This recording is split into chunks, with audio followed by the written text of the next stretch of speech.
You're about to step into a part of the female mind that most men never see. Not because it's hidden, but because they don't know where to look. Every man thinks women lose interest because he wasn't good enough. Because he didn't try hard enough. Because he didn't say the right words at the right time. But the truth is darker, quieter, and far more unsettling. A woman's desire isn't controlled by logic. It isn't controlled by your kindness, your effort, or your intentions. It is controlled by 3 instinctive pleasure switches wired into her brain long before you ever met her. You felt it before. That moment when everything seemed perfect, you were being caring, honest, invested, and suddenly, she pulled away. No warning. No explanation. Just emotional distance, as if someone reached inside her mind and flipped her feelings off. But it wasn't someone. It was something. A psychological mechanism built into the female brain, a mechanism that reacts not to what you say, but how you make her feel. And most men trigger it the wrong way without ever realizing it. Because here's the painful truth, a woman doesn't fall for the man who gives her the most love. She falls for the man who stimulates the right neural circuits, the man who activates the switches she can't resist even if she wants to. These switches have nothing to do with manipulation. They're about the emotional language her subconscious responds to, the hidden cues her brain is wired to chase, and the subtle triggers that turn ordinary moments into addictive attraction. Once you understand these pleasure switches, once you learn how to press them with precision, her emotions won't just like you, they will attach to you. Not because you're perfect. Not because you impress her. But because her mind won't be able to let you go. Today, I'll show you those 3 switches, the ones that shift a woman's curiosity into desire, desire into attachment, and attachment into something she can't explain, escape, or ignore. Let's begin. The first mistake, the one that guarantees you become forgettable, is that you listen to her words, but you don't hear her music. You operate on the surface level of logic and problem solving. This is the cardinal sin that most well-intentioned men commit. They believe that being a good partner means being a good consultant. She comes to you with a problem, say, conflict with a coworker, and your mind immediately jumps into solution mode. You offer advice, you suggest strategies, you tell her what she should do. And in doing so, you have completely missed the point. You've addressed the syntax of her complaint, but you've ignored the soul of her feeling. The first pleasure switch isn't about understanding her problem. It's about translating her emotion into a language she didn't even know she was speaking. I call this the switch of emotional resonance. What she craves in that moment of vulnerability is not a roadmap out of her trouble, but a mirror that reflects her inner world back to her, validated and understood. When you just offer solutions, you are communicating a subtle, unintentional message: your feelings are an inconvenience to be solved.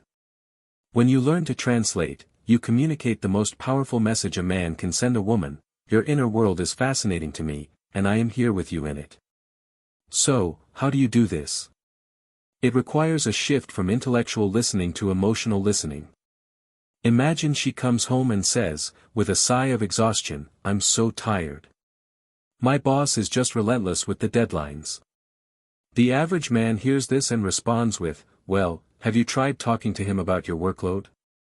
Maybe you can delegate some tasks." This is a logical, but emotionally barren, response. It creates no connection. Now, imagine you respond differently.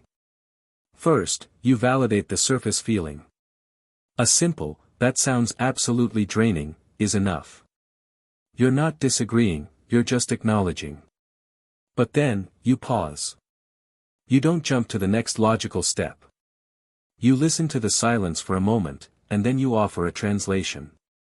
Something like, "It must feel like you're running a marathon every single day, and the finish line just keeps moving further away."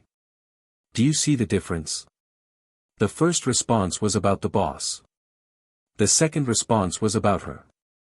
You took her simple statement, "I'm tired," and you translated it into a metaphor that captures the Sisyphean struggle she's feeling. In that moment, her brain doesn't just register that you heard her. It registers that you felt her. Her nervous system calms down. The brain releases a cocktail of bonding chemicals like oxytocin, because she feels seen. Let's take another example. She's upset about a friend who was flaky. She says, "I just don't get it. Sarah is always canceling on me at the last minute. It's so annoying." The typical problem-solving response: you should stop making plans with her if she's so unreliable. Find better friends. Again, logical, but it dismisses her emotional experience. The emotionally resonant response: start with validation. That's incredibly frustrating. It really throws your whole day off. Then, pause. Look for the deeper emotion beneath the annoyance. What is it really about? It's about respect. It's about feeling valued. So, you translate that. You say, "It's more than just the cancelled plan, isn't it? It's that feeling of being treated like an option, not a priority." It makes you question how much she really values your time and your friendship. When you say that, a light will go on in her eyes. It's the "you get it" moment. You haven't just heard her complaint, you've articulated the core wound that the complaint represents. This isn't about being a mind reader. It's about being an emotional detective. It's about understanding that a woman's communication is often layered. The text is what she says. The subtext is what she feels. Your job is to gently uncover that subtext and hold it up to the light. This skill, this ability to translate the unsaid, is the foundation of deep, magnetic attraction because it makes you a sanctuary. In a world where everyone is quick to judge, to advise, and to fix, you become the one person who is willing to simply be with her in the complexity of her emotions. You're not trying to pull her out of the storm, you're the lighthouse that makes her feel safe within it. This is the first switch. Master it, and you will cease to be just another guy in her life. You will become an emotional home. Now for the second switch, which is perhaps the most counterintuitive for the modern man who has been taught that love is about grand gestures and constant reassurance. This switch is about understanding that the human brain, and particularly the female brain when it comes to attraction, is not stimulated by certainty. It is stimulated by anticipation. Certainty is comfortable. Certainty is safe. But certainty is the slow, silent death of desire. The fuel of attraction is a chemical called dopamine, and dopamine is not the pleasure chemical. It is the motivation chemical. It's the chemical of the chase. It is released most powerfully not when we get what we want, but when we almost get what we want. It thrives on unpredictability. This brings us to the second pleasure switch, the switch of calculated asymmetry. Most men, when they like a woman, operate with total symmetry. If she texts, you text back immediately. If she gives a compliment, you give one right back. If she shows affection, you shower her with twice as much. You create a perfectly predictable, symmetrical system. And in doing so, you completely flatline her dopamine response. You become reliable, like a utility company. You are necessary, perhaps, but you are not exciting. Calculated asymmetry means deliberately breaking this pattern of predictability, not through manipulation, but through an understanding of emotional dynamics. It's about being the casino, not the vending machine. A vending machine is predictable: you put in $1, you get a soda. A slot machine is addictive: you put in $1, and you might get a jackpot. That "might" is the most seductive word in the human language. Let's apply this to compliments. The average man will shower a woman with compliments on her appearance. "You're so beautiful, you look amazing tonight." These are nice, but they become white noise. They are symmetrical and expected. An asymmetrical approach is to let the moments breathe. You might be on a date, and she does look stunning. You notice it, you feel it, but you don't say it immediately. You hold it. You let that tension build. You engage in conversation, you make her laugh, you connect on an intellectual level. Then, at a completely unexpected moment, perhaps in the middle of a story she's telling, you gently interrupt her and say, with complete sincerity, I'm sorry, I'm finding it incredibly difficult to focus on your story right now. You just look absolutely breathtaking. The impact of that compliment is 1,000 times more powerful than if you had said it the moment you saw her. Why? Because it was asymmetrical. It was unexpected. It broke the pattern. Her brain is flooded with dopamine. This principle applies to everything. Communication, for example. You don't need to be available 24/7. It's not about playing games or waiting 3 days to text back. It's about having a life, a purpose, a mission that is so compelling that you are genuinely busy sometimes. Your attention is a valuable resource, and it should be treated as such. When you are with her, be fully present. But when you are not, be fully engaged in your own life. This creates a natural push-pull, a rhythm of presence and absence that keeps the tension alive. She never feels like she has you completely figured out. There's always a part of your world that is yours alone. This asymmetry makes the time you do spend together feel more valuable. It's the difference between a river that flows steadily and a tide that ebbs and flows. The tide is infinitely more dynamic and powerful. It's also about how you express your feelings. Instead of a constant, symmetrical stream of, I miss you, I'm thinking about you, you allow for moments of quiet. Then, you send a message that is specific and evocative. Instead of, I miss you, try, I was just walking past that little bookstore we went to, and the memory of you laughing in the poetry aisle just hit me out of nowhere. Hope you're having a great day. One of these is a generic statement of neediness. The other is a specific, asymmetrical jolt of emotion that makes her feel cherished and remembered. It triggers her imagination. She replays the memory in her mind. You've created an emotional experience, not just conveyed a fact. This isn't about being hot and cold. It is about being deep and resonant. Your affection is not a constant, low-wattage hum. It is a series of powerful, well-timed signals that land with meaning and impact. You give her 100% of your presence when you are present, but you are not always present. This asymmetry is the engine of lasting desire. It makes her an active participant in the courtship, constantly wondering, anticipating, and desiring. You become a thrilling puzzle her mind is motivated to solve, not a finished crossword puzzle she can file away. The third switch is the one that separates the men who are temporarily interesting from the men who become permanent obsessions. It's built on a fundamental truth of human psychology: we do not value what is easily obtained. We are captivated by that which we must strive to understand. A man who lays all his cards on the table on the first date, his entire life story, his hopes, his fears, his 5-year plan, he may seem honest and open, but what he has actually done is kill all mystery.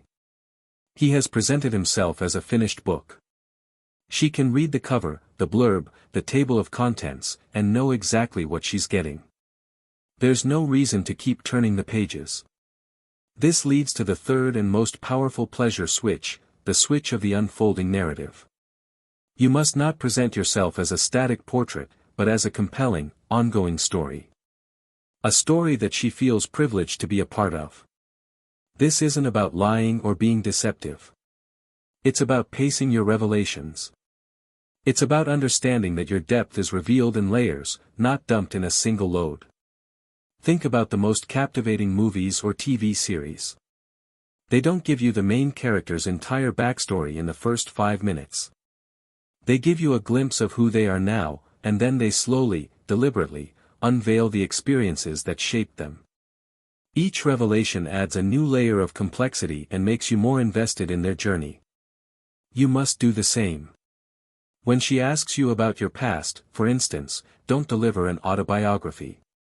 Give her a chapter, not the whole book. If she asks, what was your childhood like? The boring, predictable man says, it was pretty good. I grew up in Ohio, my dad was an accountant, my mom was a teacher, I played soccer. He's giving her data. The man who understands the unfolding narrative says something like, it was mostly quiet, spent a lot of time exploring the woods behind my house. I think that's where I learned to be comfortable with my own thoughts. There was this one time. And he tells one specific, evocative story that reveals a core aspect of his character, his independence, his curiosity, his resilience. He has given her a vivid scene from the movie of his life, which is far more compelling than the entire Wikipedia article. This applies to your ambitions and goals as well. Don't just tell her you want to start a business. That's a destination. Instead, talk about the problem you're obsessed with solving. Talk about the why that drives you.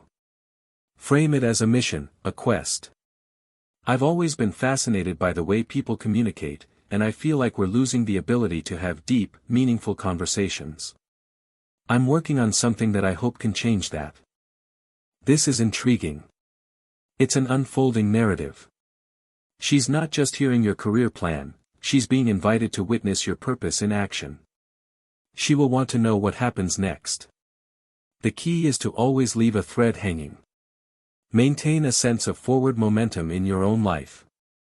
You are not a man who has arrived, you are a man who is on a journey. Your life has a plot, and the relationship with her is a crucial and wonderful subplot, but it is not the entire story. This is immensely attractive because it removes all pressure from her to be the sole source of your happiness and fulfillment. You have your own engine. You are the protagonist of your own life. This makes her feel that she is with a man of substance and direction. It creates a powerful desire in her to not just be a spectator of your story, but to become a main character in it. To master this, practice the art of the open loop. In conversation, hint at experiences or skills without fully explaining them. That reminds me of a crazy situation I got into in Morocco once.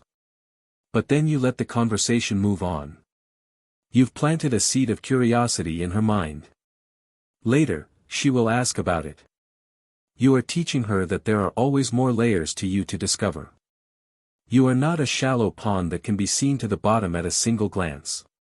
You are a deep ocean, and she will feel an irresistible urge to explore your depths.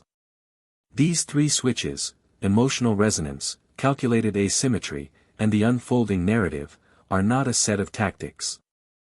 They are a mindset. They are about shifting from a paradigm of trying to prove your worth to a paradigm of embodying your value.